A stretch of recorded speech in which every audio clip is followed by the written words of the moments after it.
Donald Trump has waded into the general election campaign, praising Boris Johnson and dismissing out of hand the big fear of Labour, the SNP and the Liberal Democrats that he wants US companies to buy up Britain's NHS following Brexit. The US president, in London for the 70th anniversary meeting of Nato, insisted he would stay out of the election campaign because he did not want to complicate it. Yet he went on to declare himself a fan of Brexit and told reporters openly, "Boris is very capable and he'll do a good job." Asked if he could work with Jeremy Corbyn as Prime Minister, Mr. Trump replied, "I can work with anybody.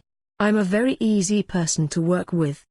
When quizzed about the prospect of American companies snapping up parts of the NHS in a post-Brexit trade deal, the president was adamant that the US was not interested in it, insisting, "We wouldn't want to if you handed it to us on a silver platter. We want nothing to do with it." Mr. Corbyn, who held a press conference last week to reveal unredacted documents, which he claimed proved the NHS would be on the table in any post-Brexit UK-US trade talks, said he was pleased about Mr. Trump's comments but asked, "If that's the case, why have these talks gone on for 2 years? Why have they been kept secret?" Jo Swinson, the Liberal Democrat leader, insisted the president could not be trusted, while her colleague Chuka Umunna insisted the public would rightly take these comments with a lorry load of salt. But on the campaign trail in Salisbury, Boris Johnson again brushed aside talk of selling off parts of the NHS to the Americans, saying he could categorically rule out any part of the NHS will be on the table in any trade negotiations, adding this included pharmaceuticals. "This is pure Loch Ness Monster, Bermuda Triangle stuff," declared the Prime Minister.